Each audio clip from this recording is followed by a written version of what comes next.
se musím divákům omluvit za svůj výkon v turnaji.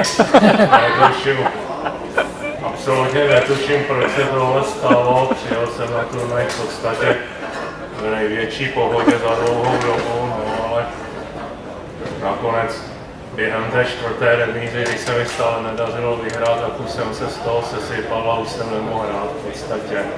Takže tadyhle ukážu to 8. kolo, což by, kdyby to bylo druhé kolo, bylo by to v pořádku. Takže s mladým soupeřem někde z bývalého Sovětského svazu vidíte, že jsem si netroufnul ani na teoretický souboj v zahájení, které si myslím, že je pro černého špatné v Čigorinově obraně.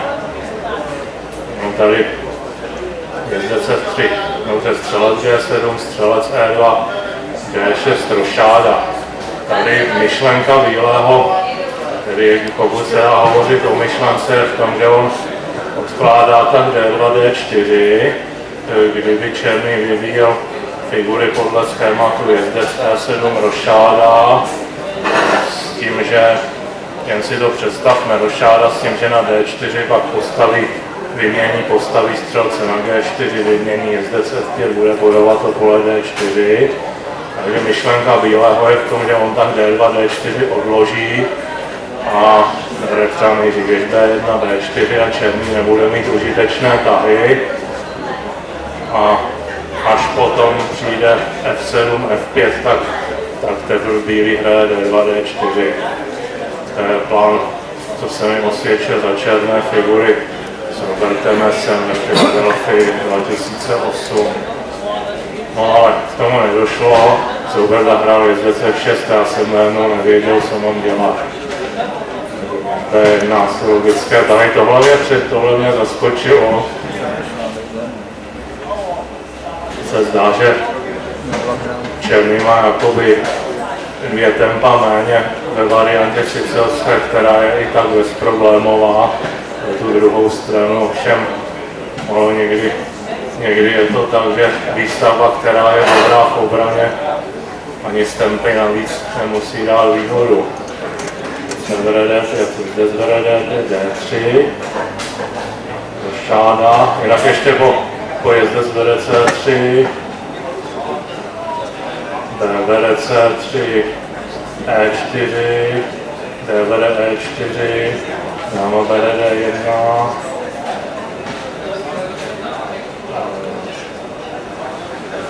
bere D1, střelec bere C3, střelec A3. Já si vystál velice dobře. I kdyby tam to zadržení krále nebylo, tak je ta koncovka minimálně vyrovnaná. Asi dobře, že rošáda, střelec D2, H6, aby odebral pole G5. Já jsem se domníval, že ta idea černého je v tom, že by teď chtěl hrát jezdec DB4 místo H6 a využít nějak takticky postavení věže na B1. Ten P6 nejde krýt dámou, když šikovně.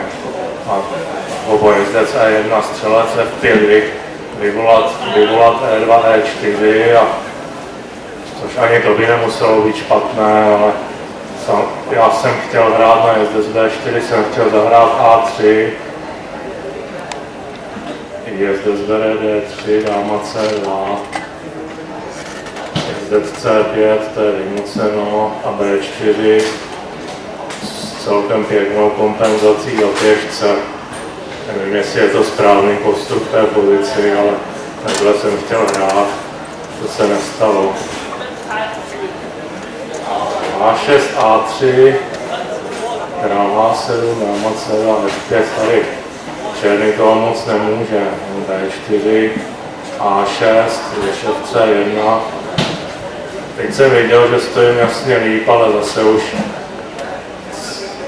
už jsem měl obavy, že se projeví nemoc tohle turnaje, že nebudu vědět, co s tím udělat dál.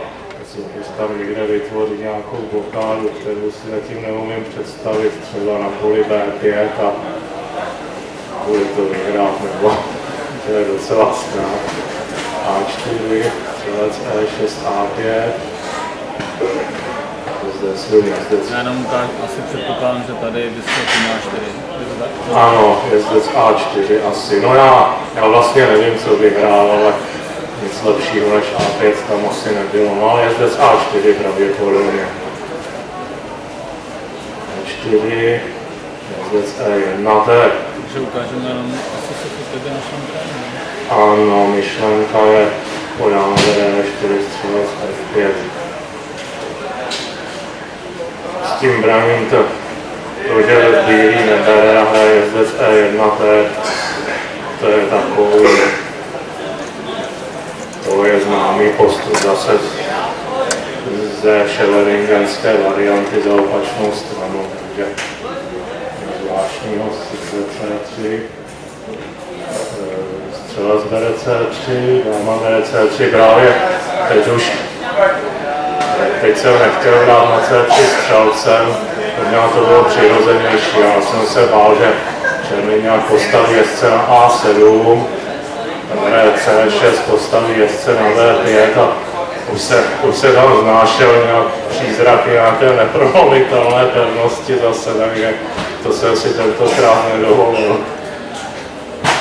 Takže raději rychle tu možnost odstranit.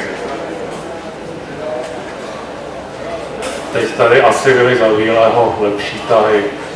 Se mi zdálo, že jsem stál v tomto okamžiku jasně lépe a po pár dalších tazích už to tak jasné nebylo.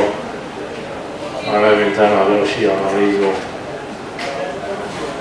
Postřelec A4 prostě vyjde C1 a bílý si tu pozici spíše zlepšil. Teď teda hrozí střelec E4, to je třeba nepřehlédnout. A taky v nějakých variantách nepřehlédnout se brání jezdcem na F2. Proto bílý staví figury tak, aby měl pod kontrolou jak bod C3, tak bod E3 kvůli případnému úderu jezdec bere F2. Dáma F6, dáma A3. Teď jsem nevěděl, co hrát. No, nakonec jsem se rozhodl hrát takhle, kdyby bílý hrál běž D na D1, tak by možná mohl černý zkusit F4. A nevím, při partii se mi zdálo, že to je přinejmenším zbytečná komplikace. Si jdou jezdec D4, dáma F7, jezdec bere C6, pak bere E3. Nevím, no, možná, že tady bílý něco má, ale já jsem si už nevěřil, že bych to spočítal pořádně, tak určitě jsem se zde mohl postupu vyhnout.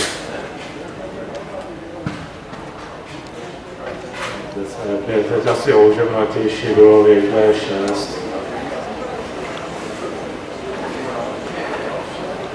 I vzniká pozice podobného typu. Bílý postupně,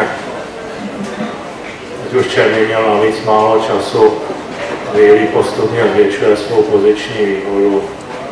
Ten průběh partie je asi celkem pochopitelný. Tohle byla chyba v časové tísni do věž D6, ale asi pozice už byla těžká.